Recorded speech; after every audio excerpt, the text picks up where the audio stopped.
Fábrica de Aguascalientes presenta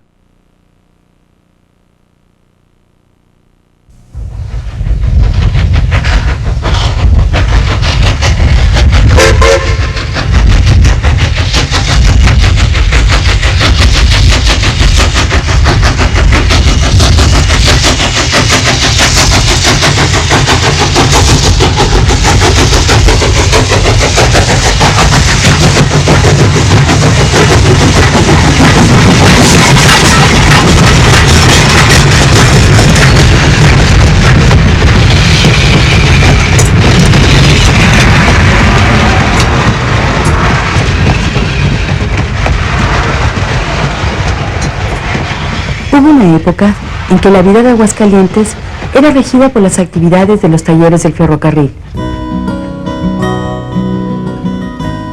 ¿Quién no midió el tiempo de su vida cotidiana guiándose por el silbato del taller? ¿Cuántas fábricas, comercios y servicios se desarrollaron al amparo de esta actividad fabril vital para la economía de la región?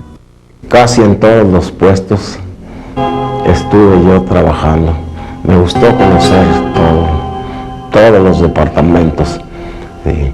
Y el último puesto fue de jefe de empleados. Y luego me dieron un puesto de confianza de controlador de tiempo extra. Bueno, yo empecé como en el 24 y estuve allí de chícharo casi 3 años, porque entonces era muy difícil encontrar uno, ¿verdad? Allí hice mis primeras armas como empleado de rosters en la oficina de despachadores, que entonces era uno de los puestos que ganaba más dinero. Durante un periodo importante del siglo XIX, México atravesó por una serie de conflictos políticos que amenazaban su futuro como nación. Era entonces un enorme territorio que carecía de una auténtica unidad nacional. Esta situación propiciaba que en algunos casos las regiones marcharan con un paso distinto al del país, y en ocasiones contrario a los intereses generales. Acabar con los conflictos políticos y lograr la unidad nacional eran requisitos indispensables para que México pudiera desarrollarse, alejando así los peligros de la desintegración. En la segunda mitad del siglo, el gobierno del general Porfirio Díaz se propuso resolver estos problemas con la construcción de vías férreas que comunicaran entre sí a México y los Estados Unidos, buscando además el objetivo de estimular el desarrollo industrial y comercial de la nación. Una de las principales líneas que cumplirían dichos objetivos fue la que unió a la Ciudad de México con Paso del Norte, hoy Ciudad Juárez, Chihuahua, puerta de entrada del principal comprador de las materias primas que producía la industria nacional. Entonces, en diciembre 13 de 1944 me inicié en Ferrocarriles Nacionales de México como llamador de la rama de maquinistas y fogoneros. En 1953 ascendí a fogonero de patio.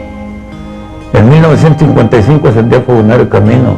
En 1958 ascendí a maquinista de camino. En 1963 me hicieron instructor de locomotoras diésel y frenos de aire, aquí en el Instituto de Capacitación.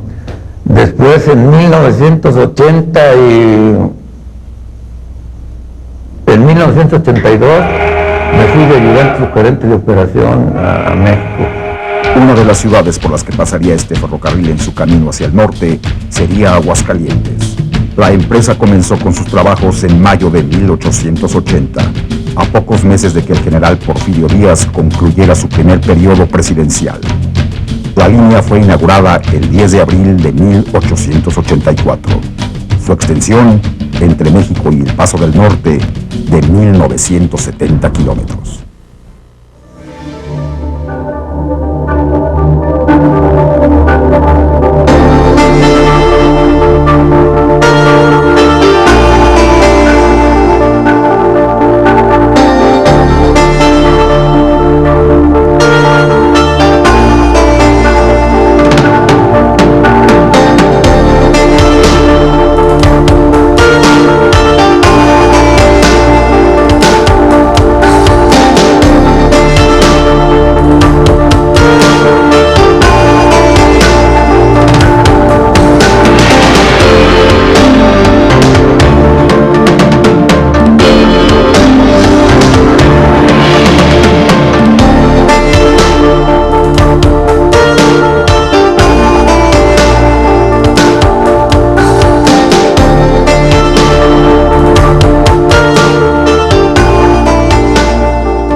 Para Aguascalientes, la llegada del ferrocarril fue mucho más que un medio de transporte.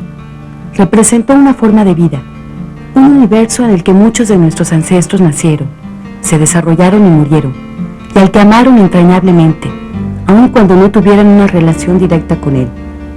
Para un importante número de hidrocálidos, el ferrocarril fue medio de subsistencia, lugar de convivencia y símbolo de pertenencia e identidad. Bueno, según el puesto donde estaba uno, había unos puestos, ¿verdad?, que tenía uno que trabajar todo el turno y además, ¿verdad?, terminar el trabajo para que no se quedara pendiente, ¿sí? Eso pues lo hacía uno por su cuenta, por su amor propio, por ganas de salir adelante. Evidencias de sus momentos más significativos son las enormes instalaciones del taller, la estación y los andenes, los pocos trenes que llegan y se van, y los jubilados que reposan su vejez en las bancas de la Plaza de la Patria o en las del jardín de la estación, recordando tiempos mejores que se fueron ya, y quizás sufriendo el olvido y abandono de quienes no aprecian la memoria histórica. A mí me tocó vivir ese conflicto sindical. Inclusive formé parte del comité de huelga por parte de Vallejo.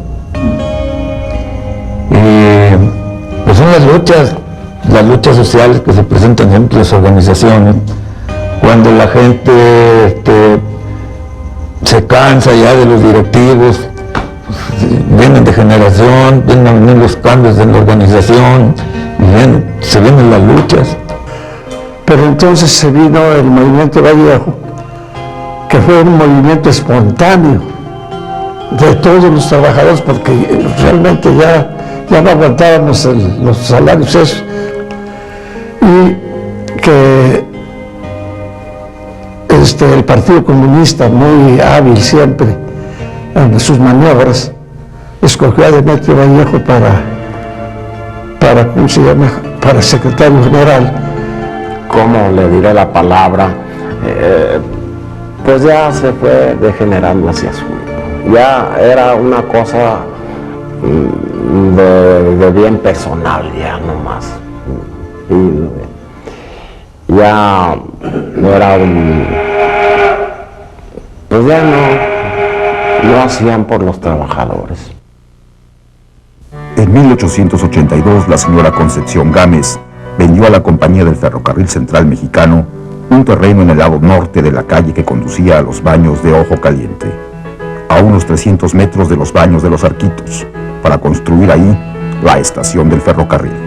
Un año después, el 21 de septiembre de 1883, llegó a Aguascalientes el primer ferrocarril, aunque la inauguración oficial tuvo lugar hasta marzo de 1884. Este arribo y la posterior edificación de los talleres de reparación y construcción de material rodante correspondieron a una etapa de modernización económica muy importante que vivió México durante el Porfiriato. La construcción de los talleres se inició a principios de 1898 y concluyó en diciembre de 1903.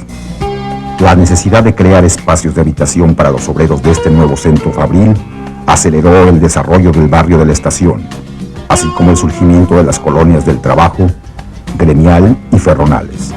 Esta última con fincas de estilo californiano, destinadas a los altos funcionarios de la empresa, muchos de ellos norteamericanos. También el tradicional deportivo ferrocarrilero y un hospital surgieron al margen de las vías férreas y los hombres trabajadores. Daba gusto ver allí a los trabajadores, a los chorreados que les decían, porque efectivamente andaban con sus pantalones de mezclilla de pechera, así como charoleados de tanto aceite, de tanto así. Trabajaban con tanto entusiasmo, con tanto amor a su especialidad. Me gustó mi trabajo y al mismo tiempo trabajé para engrandecer mi patria, como transportando mercancías y transportando pasajes y haciéndolo con mucha eficiencia. El valor histórico de los ferrocarriles es innegable. Basta con recordar que en 1910, cuando tuvo lugar en México la primera revolución social del siglo XX, la aparición de este medio de comunicación fue determinante en el rumbo que tomó finalmente la vía militar. Es por ello que la imagen del revolucionario montado en su caballo debe sumarse a la de aquel o aquella que se asoman por la ventana de un carro de ferrocarril. No debe olvidarse que en ese entonces el tren permitió rápidos desplazamientos de tropas a lo largo de todo el país y aquellos lugares por donde cruzaba la ruta de la locomotora. Digo, de esa época, en que yo estuve ahí, pues se formaba una verdadera familia de los empleados, todos muy capaces, todos con muy buena voluntad para aprender, para enseñar y para sobresalir. Cada quien quería ser un buen empleado, ¿no? No se puede dar la espalda al pasado impunemente. Hacerlo significa correr el riesgo de perder los elementos que nos identifican como miembros de una sociedad determinada. ¿Por qué renunciar del todo a lo que es nuestro? ¿Por qué renunciar a lo que nos hizo diferentes? Negar el pasado significa negar una parte fundamental de nuestra manera de ser y de nuestro proyecto histórico. Es perder la brújula de nuestro camino. No, pues siento emoción todavía de recordar tantos años que estuve trabajando allá. Y siento uno cariño cuando entra uno otra vez allí a recordar allí la juventud y todo. Sí. Cómo no, se siente bonito. Hoy una gran mayoría de quienes viajan lo hacen por camión, automóvil o avión. En efecto, estos medios de transporte cuentan con una infraestructura que los hace funcionales. Pero en particular para el aguascalentense, ninguno de ellos ha creado una tradición de importancia, porque ninguno concentró en Aguascalientes tantos puntos de referencia como el ferrocarril. Es por ello que conviene recordar con atención esta trascendente actividad, que no se quedó en lo puramente económico o laboral, sino que se desbordó para abarcar con una profundidad inédita los ámbitos social, político y cultural de la entidad. Bueno, el poder industrial del ferrocarril empezó a declinar desde el Vallejo, desde la época de Vallejo. ¿Por qué? Porque vino mucha... la disciplina degeneró. Ya pues parecíamos accionistas del ferrocarril, ya queríamos nomás llegar a cobrar y hubo muchas anomalías, ¿no? Desgraciadamente, la corrupción que ha invadido todos los ámbitos no fue ajena a nuestro medio sindical. Y eso ha hecho que pues que las cosas varían, ¿no? El ferrocarril y los ferrocarrileros representan el testimonio de una época. Nos alertan sobre el cuidado que se debe tener con los nuevos procesos de industrialización de la actualidad, en los que se suele privilegiar el crecimiento económico sin contemplar el impacto social y cultural del desarrollo. Hagamos memoria y conservemos vivo lo más valioso de nuestro legado histórico. Cuando yo trabajé exclusivamente en Fuerza Motriz, éramos como hermanos todos, es decir, era una actividad que nos unía a todos. Festejábamos lo mismo al oficial mayor que al mozo. Era una cosa muy hermosa entre conglomerados de oficinistas. Los apodos, no, pues cada quien teníamos, a mí me decían el tortas, porque estaba gordito. Yo iba a mi trabajo todo el tiempo contento, con ganas de servir a mi empresa.